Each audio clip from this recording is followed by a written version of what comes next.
I have a challenge for you. So this summer, I challenge you as couples to start dating each other or date more regularly than you do. Now, I know the kids are here. I know that summers get expensive because of summer vacations, summer camps for the kids, activities, they're home more, so you want to do more with them. So I know the summer can get expensive. Now, you can still date your spouse on a budget, and then sometimes actually can do it all for free, depending on what you have already at home.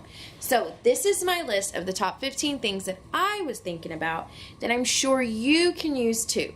Because we all know as parents, we forget to date our spouse because of the kids and the house and work and all the chaos. So here you go. Here's my list for you.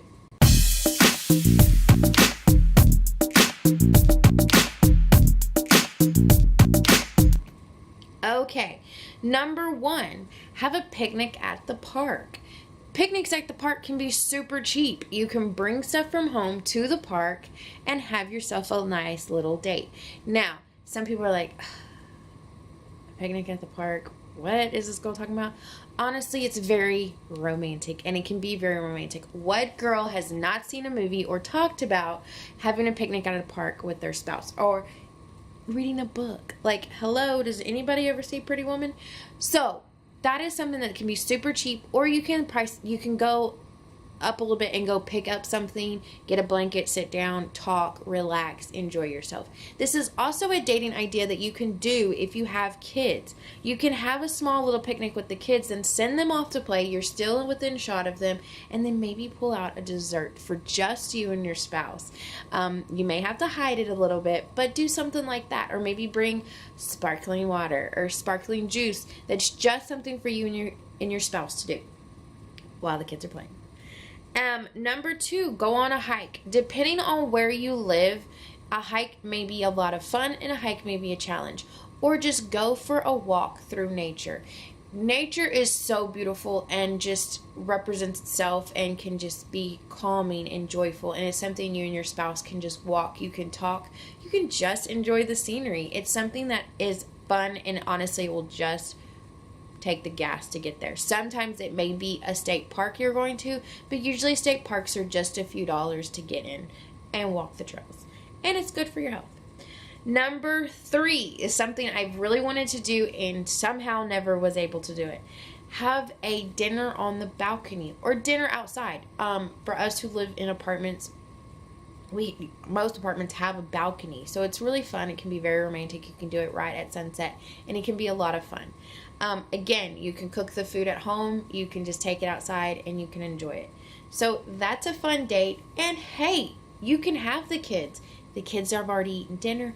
They're watching a movie. You can be simply just right outside the doors, or better yet, wait till they go to sleep. Movie date after the kids are asleep. There's always some movie that we want to see that we haven't been able to see because, well, we decided we were going to take the kids to go see Moana or Finding Dory or whatever kid movie. So we never actually got to go out and see a movie we wanted to go see. So this is easy. You can order the movie off if you already have like Amazon. You can order it on your Amazon account. Sometimes you can watch it there. You can order it on, if you have DirecTV or Dish or a different cable company, you can order it that way. Or maybe just simply go buy and pick the movie up, or go to a Redbox is perfect. It's like $1.50.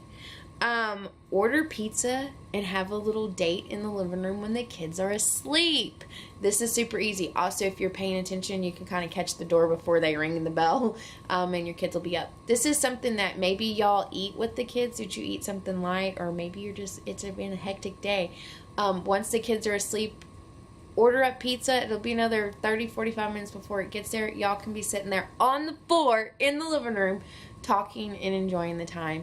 And what kid does not like eating in the living room? So when you grow up, you just have a kid moment and eat in the living room. All right. Number 6, dessert night. After the kids have gone to sleep, sometimes you're just sitting there with your partner, and you're just maybe not ready to go to bed, or maybe mentally bringing down the day. hey, why not pick up some ice cream, some secret ice cream that you're out, stick it in the back of the freezer, and then that night, get up, say, I'll be right back. Get up, walk off. He's probably not going to know you walked off yet. Get some ice cream, bring it back. Or if you're the husband doing this, I challenge you, go get some ice cream.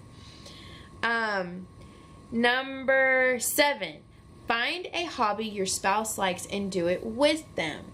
Okay, this can be a challenge for me too, because sometimes it's like I don't know what I'm doing. For instance, with video games. Video games are a big, huge part of this family. I, of course, do not understand the video game or how to play it. But this is something that can be an opportunity, whether it's video games, flying stuff, those little RC control cars or something. If your spouse likes photography like me, we would love for you to show interest in that. And you may not ever do anything, but to play with it once or twice, to be around, to help, we love teaching you things that we've mastered, or we may not have mastered, but we know really well. So it's something that, hey, we can kind of bring you into it, and you can have fun, and we can have fun because we get to share something we love with somebody we love. So it's an excellent thing to do. Number 8, shopping date. Okay, it's not, as my niece would say, that's not much of a date. It is a fun date. You can make it fun. So, for instance, the kids need new shorts. The kids need clothes. The kids need underwear, because apparently all the underwear in the house have just ran off, probably along with the one sock. Something, you can make it fun. For instance, you can go, well, actually, McDonald's has it too. If you're going to Walmart, you're going to Target, go get a coffee, go get a drink, maybe get a fun dessert. Walk around the store. You can even have a little fun messing with fashion. Like, oh babe, this is totally what you would wear. You can have a lot of fun and get your task done too. And it's a mini little date. Number 9, build a puzzle or Lego set. Okay, guys, you never outgrow puzzles and you never outgrow Lego sets. Maybe get one that's a little bit more of a challenge for you than the kid would. But you know what? It's so much fun to just get out and build. You can be talking together, you're using your creativity together, you're mastering something together. And then after you're done, you can look at that work of art and go, oh, we did that. That was so much fun. And it could be a little stressful, but most of the time, by the end, you feel accomplished. All right, number 10, play board games. There's probably some board game out there. You may even already have a fun board game that you played with the kids. You can change up the rules a little bit if you want, or you can play it just like it is, and y'all can have a lot of fun. And there are other board games that you can go out and get that can be fun too. Number 11, ask each other questions. This can be a blast. If you had the money to, what would you do? What's something you've always wanted to do? You get to explore and learn things about your partner, because sometimes what they really wanted 10 years ago is not the same thing they want now. So with that, you can learn, oh, I really want this, or I really wanted to do this. And sometimes they'll actually give you little things that they would really like to do that you're going, really? What, really? And you can either make that into a date night or just a surprise thing. Like if your husband really likes, maybe he's really wanted to go skiing, or maybe he's really wanted to, there's something he really likes, like, I don't know, it could be a wallet for all I know, something simple and silly, or he's been talking about his hat. You know, you can kind of slip that in his car the next day, or a couple days later, a couple weeks later, you can slip it in his car. You're saying, hey, I've been paying attention, I've been listening. And they might tell you they really wanted to go to a new restaurant. Like, you're sitting there talking about other things, and then that one pops up. So it's something fun.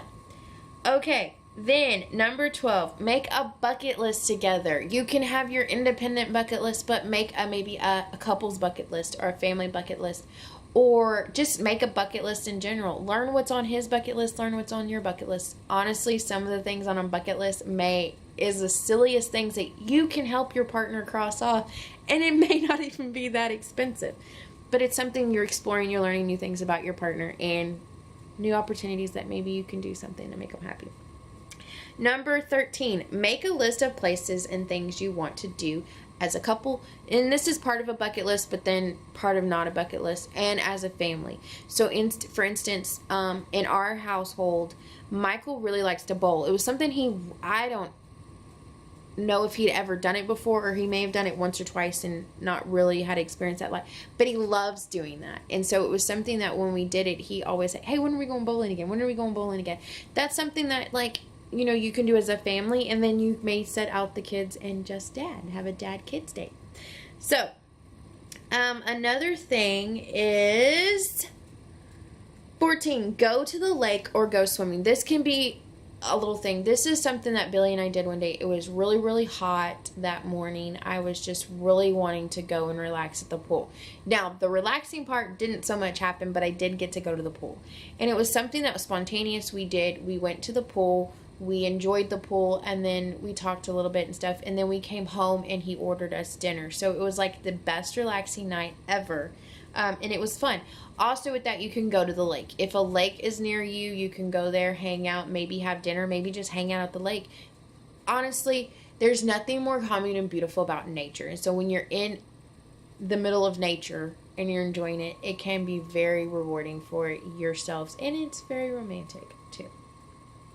All right, number 15 at the bottom of my list is an at-home picnic. Now, it kind of goes with ordering dinner after the kids go to sleep, but sometimes, honestly, do it.